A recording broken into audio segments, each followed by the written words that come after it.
Terima kasih Anda masih bersama kami. Bagi Anda yang baru saja bergabung, kami hadirkan kembali 3 berita utama hari ini. Kericuhan terjadi di LP Narkotika Muara Beliti Musirawas. Warga binaan serang petugas dan sempat menguasai lapas. Diduga karena korsleting listrik dari pendingin ruangan yang lupa dimatikan, kantor Lonsum di Palembang terbakar habis. Diduga sopir mengantuk, mobil menghantam pembatas jembatan layang Jakabaring, Palembang.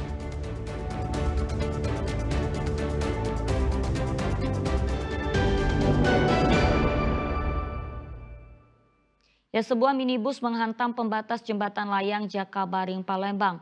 Beruntung tidak ada korban jiwa dalam peristiwa tersebut. Diduga sopir minibus mengantuk menjadi penyebab terjadinya kecelakaan.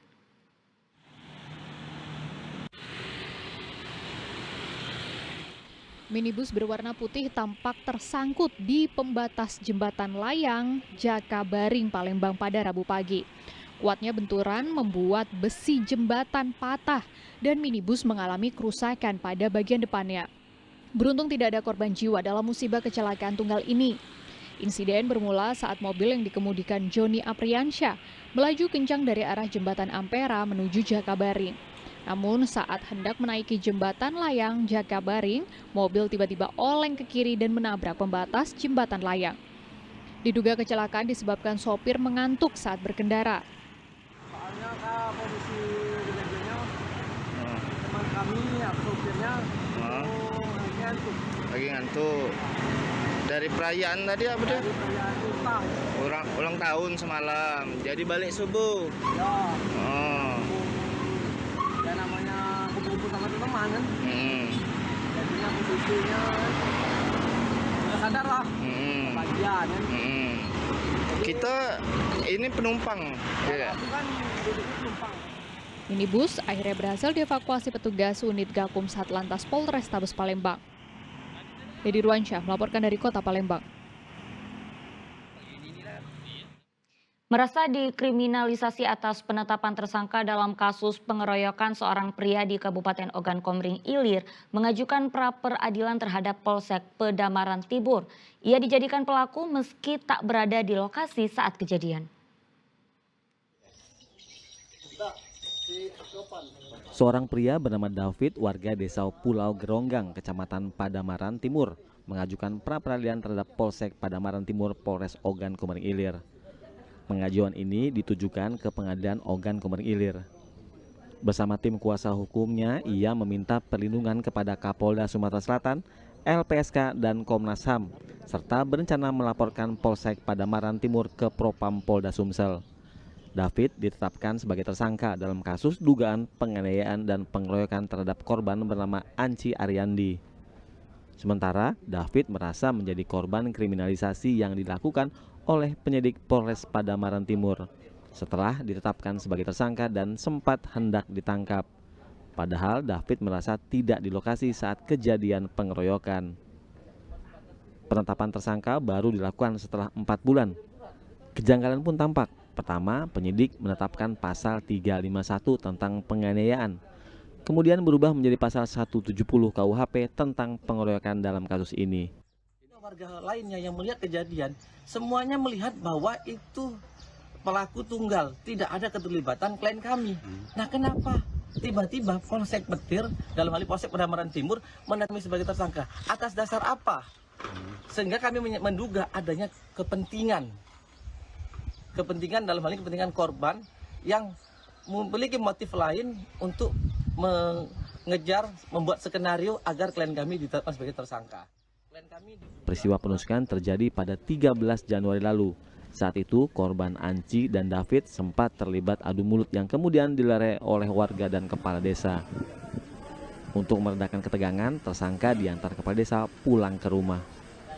Setelah David diantar pulang oleh kepala desa, korban Anci terlibat keributan dengan tersangka bernama Dovan hingga alami penusukan. Dovan sendiri saat ini telah mendekam di tahanan Mapolsek Padamaran Timur. Hal ini diduga adanya keterangan palsu yang diberikan oleh saksi dari pihak korban. Iya, pada saat itu antara David dengan Anci ada cekcok mulut. Iya, sebelum terjadi penusukan. Ya, Nah, waktu penusukan itu posisi David di mana? Waktu penusukan saudara David saya bawa pulang ke rumah. Namanya tidak ada di lokasi kejadian, Pak. Pada saat penusukan saudara David tidak ada di lokasi. Sebelumnya, Anci Ariandi, warga desa Pulau Geronggang, melaporkan peristiwa penganiayaan dan dugaan pengeroyokan yang dilakukan hingga menyebabkan dirinya lumpuh. Ngeroyok, wong tiga, David, Dopan, Dopin. Ada yang bawa senjata SMP, David. Yang bawa pisau, Dopan, Dopin. Yang menusuk Dopan. Masalahnya apa itu sampai? Tak kata, Bu. Ada pernah ribut sebelum-sebelumnya? Tak pernah, Bu. Meski kedua pihak masih ada hubungan keluarga alias sepupu, kedua belah pihak tak menemui jalan damai dan memilih menyelesaikan perselisihan melalui jalur hukum. Muhammad Ardi melaporkan dari Kabupaten Ogan Komering Ilir. Meski razia telah berulang kali digelar, tapi pengendara motor masih saja banyak yang membandel.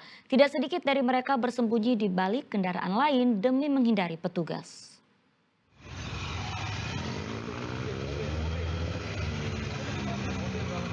Polisi dari Satlantas Polrestabes Palembang ini sampai-sampai menghadang di tengah jalan untuk menghentikan pengendara motor yang menghindari razia di Jalan Kyai Haji Wahid Hashim.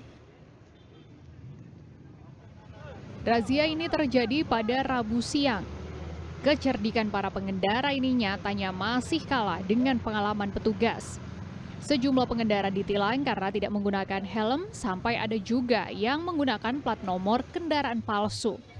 Dalam razia yang digelar selama 1 jam ini, sebanyak 40 unit kendaraan roda 2 dan 2 unit kendaraan roda 4 terjaring petugas. Sasaran razia kali ini adalah para pengendara yang tidak melengkapi kendaraan. Razia kali ini adalah para pengendara yang tidak melengkapi kendaraan, melawan arus lalu lintas, dan tidak membawa surat-surat lengkap data kendaraan. Pengendara yang melakukan pelanggaran akan diberikan sanksi berupa tilang. Roda 4, 2, 1 pemalsuan tanda nomor kendaraan. STNK tidak sesuai dengan plat yang ditempelkan. Nah, itu sudah ada unsur ya tidak pidana karena pemalsuan. Razia kali ini bertujuan untuk memberikan kesadaran masyarakat dalam mentaati peraturan lalu lintas di jalan raya. Sebab taat berlalu lintas sangat penting untuk keselamatan diri sendiri, pengguna jalan lain, dan menciptakan suasana berkendara yang aman dan lancar.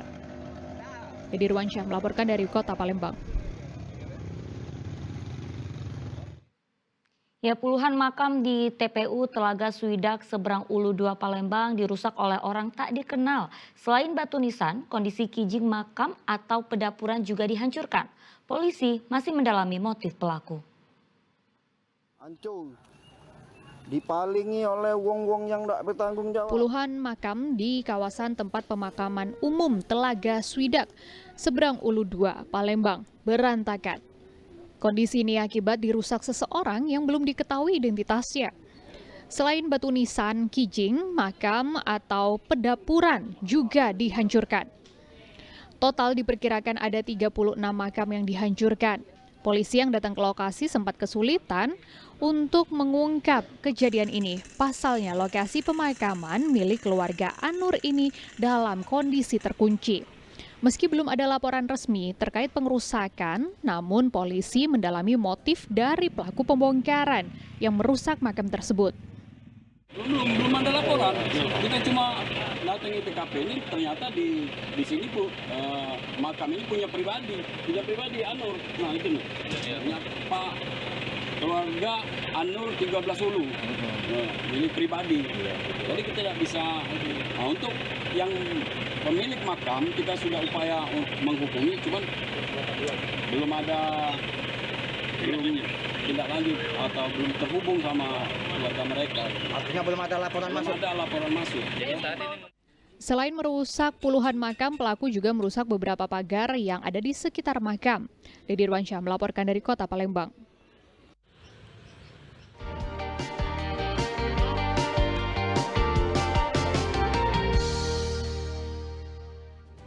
Laporan tersebut mengakhiri berita Palembang hari ini. Saya Auriga Gustina berterima kasih atas perhatian dan kebersamaan Anda. Selamat beraktivitas dan sampai jumpa.